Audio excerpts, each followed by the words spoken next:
And if this sounds familiar because you had me last year, I'm sorry you're hearing it again, but I'm not sorry because this hearing things more than once helps you to develop your art. And especially if you're an advanced artist, it's always good to review the basics anyways and kind of reevaluate where you are and go in that way. And if you need more challenges, I'm happy to give you more challenges. But basically, line is the first element of art where you start when you start talking about creating art. That being said, we already did some art with line, whether or not you realized it. When you all practiced the vase face from Tuesday, that's one single line that created the profile of a face. And that's valuable because if you make one mark or even one little dot, that's an expression. And that's an original, it's in a new expression, and you just created something. And so the more lines that you have in your artwork, the more information and details are going to start to emerge. There's just more concept, more interest, the more lines that you add. That being said, there's all different types of lines, and this project is going to challenge you to think about the lines that you're creating and whether you like it or you don't like it, and how to go about making those decisions while you make your art. So there's a few different types of main lines, and there's different kinds of qualities to lines. For example, this is going to sound a little like math and science-y, and because it is. So this type of line is simply a vertical line. You all know that from math, but that's one way to describe that line. Another way to describe that line would be it's a straight line, right? It's a horizontal line. This is a diagonal line. I'm not saying anything new and exciting. I'm just pointing out that basic things like lines are important and very important in art. And it's not just the technique that you're using, but it is the perception as well. So for example, if I turn my paper this way, this diagonal line is now horizontal. So again, art is not just what you're trying to communicate, your own ideas through your art for yourself, but also how other people interpret that art and how, you curate that, that task of being an artist, right? So we have straight lines that can be in different directions. You can have wavy lines or curvy lines. There's more than one, type of way to label these lines. So there's wavy, there's a spiral, which is essentially a really tight wavy line, all balled up together. There's a scribbly line, a line that crosses over itself and makes it jumbled. So I'll just call it scribble. There's things such as zigzag lines, or mountain lines because it looks like a mountain ridge. And this is what I mean by this is a diagonal line, but it's also a zigzag line. What makes the difference? This is because it's connected, even though they're all diagonal lines. And these lines are separate. So they're both diagonal, but only this one is zigzag and this one is straight, So those are all the questions, I'm ask you. You can make up your own lines. This is, I would say, a bumpy line, or a puffy line. This is looks like a block, a building block type of line, or like a castle, because it looks like the steeples of a castle. You have your basic curly cues, things that you've been doing since 4th grade. The last type of line that I just want to specify is a broken line or a dashed or a dotted line. So obviously all of these individual lines are miniature lines, but it's also, I think, understood, depending on how well you line them up, that this is an implied line. So the line is broken, but it still has the visual connection of trying to be together. That wasn't actually a super great example of a broken or a dotted line. So again, it's how much you focus your actual technique into what you're doing. And that's the part that I'm going to push you with before I get really more into concept, conceptual art or like what your art means. First, it's about the technique. And sometimes you're going to infuse your idea with the technique. And other times, for example, for me, oftentimes I create art and I don't know why I'm creating it. I just know that I like to create it. And then at the end, I'm like, oh, this is kind of interesting. I think that it's about this, or it kind of reminds me of this. So that's like the idea of this Zentangle, is that it is subconsciously going to bring out, you know, maybe what's happening underneath the surface that you're not even aware of, you know, because Zentangles are meant to be kind of like a meditative art form to make them. So I'm hoping that this is going to be relaxing for you. And I'm going to, as usual, try to get you out halfway through the class so that you can work more comfortably in your own space, you know, and I can give you class time to do this. So without further ado, here is the Zentangle tutorial. And if you don't have your paper, if you haven't started writing, this would be a great time to like join in and follow along so that you have less work to do later. So we are going to be building up between 3 to 5 layers of lines to create our Zentangles, aka like what's happening in my background and also what I shared on my screen earlier. So the first thing that you want to do, oh, by the way, it doesn't matter what type of paper you have. If you only have lined paper or graph paper, it's fine. It just might distract you a little bit more as you do this. Yeah, and I would say a copy size piece of paper is good. I would say anything that's half the size of a piece of copy paper or smaller, it's going to be a little hard to work on your art comfortably. So copy paper is fine, or a notebook sheet of paper. So anyways, you start with a dot in the middle of your paper. And the next thing that the first step or the second step is you're going to divide your paper using lines. And what lines you decide to use is your choice.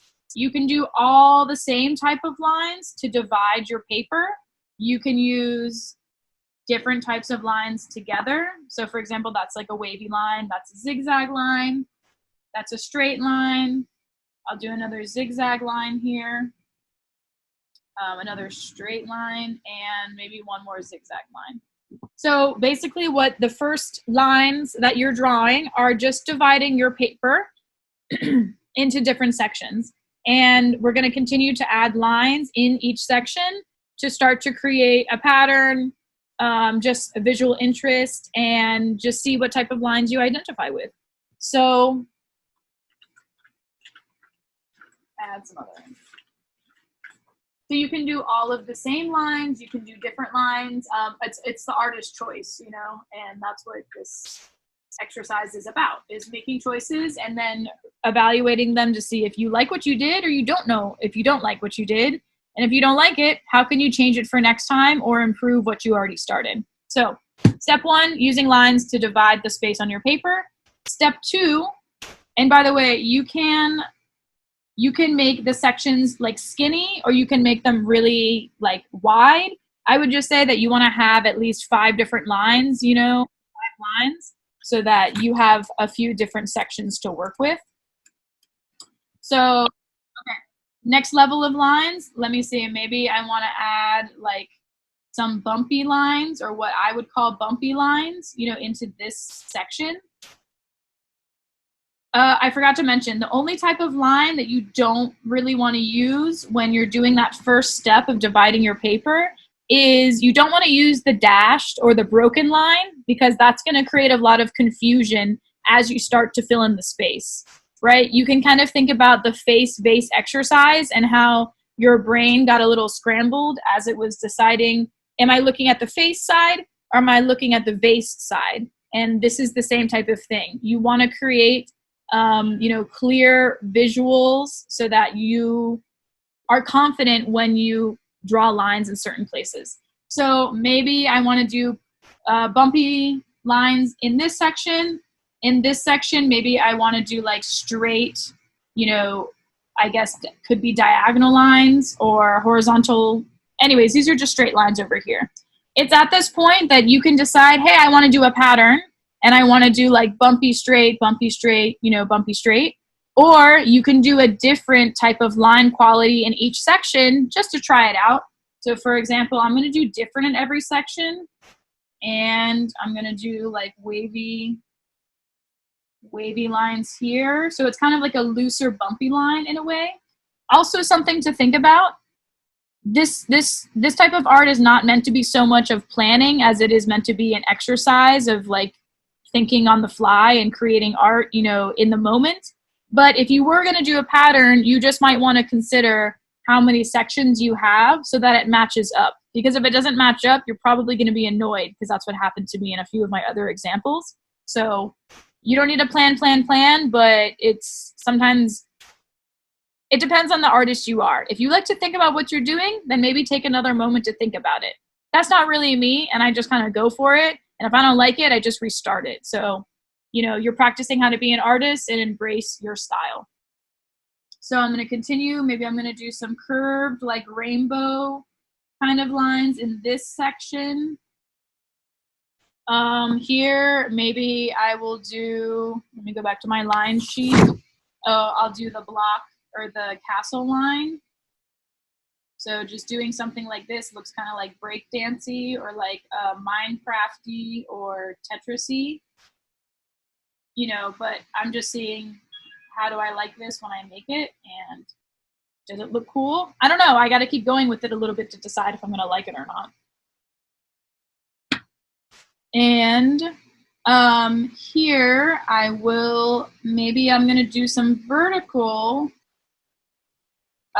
wavy lines, you know, and just break up the space that way. That's kind of cool. I like that. And then here, maybe I will just do some broken lines. Yeah, this would be a good space to do some broken lines. So anyways, as you can see, that would take me a little while to fill in this space with the broken lines, but hopefully you get the idea of like what I'm explaining. And here's some other examples that hopefully show it a little bit clearly, you know, the different options that you might have. So step one, divide your paper, you know, with some main lines, at least 5. Step 2 is you're going to start to fill in your sections with another layer of lines. So line layer number 1, line layer number 2, and then the third step is going to be finishing all of the layer 2 of lines in your sections, and you're moving on to layer 3 within the layer 2, you know, level of lines that you created. So for example, I'm going to go back to the one that I started in front of all of you, and I'm going to decide what next type of line do I want in my my sections.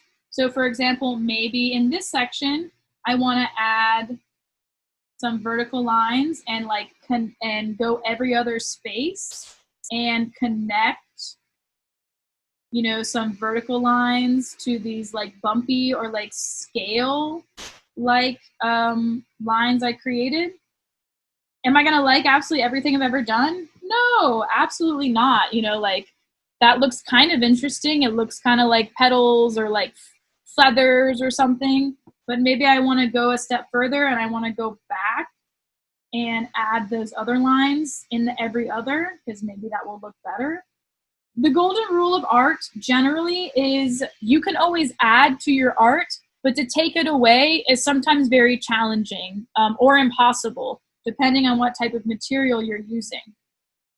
For example, I'm using pen, so I can't just erase this, but if you're using pencil, of course you can erase this. So, you know, I'll tell you right now that for this assignment, I'm having you do 2 Zentangles. So it's the 2 vase face exercises from Tuesday, and it's the 2 Zentangle practices from today. The first Zentangle, just choose one material, one color. So for example, a black pen would be great. I'm using a blue pen. Pencil would be fantastic, you know, or like choose one colored marker. For the second Zentangle, I want you to use more than one type of material or color. So for example, a pen and a pencil, rainbow colors, you know, so one like just black and white, straightforward, and then the other one you can get like fancier with it. And that's so the first one you get experience with the assignment and what the technique is, and the second one you're a little bit more familiar with what you're doing and you can think about, you know, what type of effect you want a little bit more critically. That's the hope anyways. That's just what art is practicing. So anyways, it's at this point that I would like decide, okay, maybe I want to start to block in some colors, you know, in the different small sections. And I want to explain something really quick, and that if you're coloring something in, depending on how you do it, you are still just using line in order to do that. For example, if I want to start to color in every other section here in this section, and I never lift my pencil, I'm basically just doing a scribbly curly Q line the entire time. If I don't pick up my pen or my pencil, this is a continuous line that I am using. And I'm using it as a way to fill in color or to fill in space. And it's in that way that's why line is so important, because you can literally do anything in your art with just line. You know, of course, you may have parameters and restrictions with your materials, but that's like the problem-solving part about art, is that you build it from the base and up. So basically, you know, depending on what type of coloring effect you're going for, you can do scribbles. You can just do like a lot of little lines gathered up together to fill in the space. And we're going to talk about this a lot more as we go through the elements of art. I'm just trying to explain things in a way to make some connections about, you know, important things in art just at the very beginning, even though I'm sorry, it's a lot of could be overwhelming information. So if you have any questions or like you want me to go back and like explain something that I had said, I'm always happy to do that for you and clarify, especially if it's going to help you to understand. So anyways, like this, you know, depending on how many lines you do is going to determine how filled in this area is, or what the texture is. You know, is it more of a straight texture because you're doing straight lines, or is it more of a chaotic, messy texture because you're doing scribbles, you know? And it's stuff like this that helps me to get to know you as an artist and like what is going to be most successful for you. So anyways, my OCD is like, must finish this one little section to make it complete in this section. So anyways, as you can see, this is a building up type of process using lines and using different layers of lines. So that's what we're doing today. I was gonna say, let's just like hang out together for like 20 minutes, a little less than 20 minutes, so I can get you out halfway through the class at 11:50. And you know, if anyone wants to share like their Zentangle or their like process or whatever, of course you can share it to me on camera. So we're good. Everyone understands like the process of the Zentangle. Oh, I wanted to show you some more examples. My bad. So there's the one that I started this morning with period 1. It's not done. And I want to point out that in this one, I really like what I did, you know, with these rainbow shapes in this section. But this was actually the first one that I did, and I added like these extra lines that make it look kind of like a brick or a tunnel. And I'm not totally sure that I really like that. I actually kind of like the simple rainbow one better, but I can't change that because I did it in pen. So either you just have to accept it or, you know, do something to make yourself like it better. Nadia, your question is, can we use a ruler? Yes, you can use a ruler. I'm totally fine with that. And I was even going to say, I'm fine with you looking at Zentangle examples on the internet. What I'm not okay with you doing is just holding up your paper to your computer and copying it. That is not okay. That is plagiarism. But if you're looking at other, you know, patterns and lines to help you come up with your own idea, to express it in the way that you want it to be expressed, that's totally cool, and I'm fine with that. But copying is straight up copying or tracing is not acceptable. And believe it or not, I can kind of tell, I can tell when you just straight up copy something. So don't be offended if I approach you and I'm like, hey, did you just copy this? It's because either it was done really, really exact, or I searched Google Images and I saw the thing that you copied. It's not hard to find something if you plagiarize it, if you copy it, especially on the internet. So I just want to be clear about that. Here's some more examples. Again, they're not done, but here's like a section that I kind of like. This was done with pencil. This one, I'm loving this one because to me, it looks like a sun and like mountains here and like a river. And I did not plan this. Like I didn't plan it out to be that way. So sorry. So excuse me if, you know, sometimes you're going to see symbolism in your artwork that you didn't intend. And then other times you're going to be like, I don't like this and it looks weird. And that's just like where you got to practice. This one is in process. I'm not like loving these like scales, but maybe I just have to finish filling it in like I did on the other one. I kind of wish I had just left it like the empty, bumpy, puffy lines, but it's fine. This one I already showed you. This one I showed you. So anyways, super quick recap. Step 1, divide your paper using all the same lines or different kinds of lines. Step 2, start to fill in each section with a smaller line. Step 3, finish step 2, and then start to go into the individual sections with more lines and more patterns. And for your second one, here is an example. Here's a colored example. Looks pretty cool. I'm not done with it. You know, obviously I need to go back in and add my 3rd, 4th, or 5th layer of lines. Well, actually it would be my 4th or 5th layer. So you can do like little doodles and stuff like this. Technically, this is still a line, you know, these raindrop shapes. It's just a connected line. So how intricate and how detailed you get with this is kind of your choice. Not kind of, it is your choice. And that's what the assignment is. So that's it. 2 Zentangles. Let's work for like 15 minutes together. And then you will be free to go get comfortable in like a better creative creation space.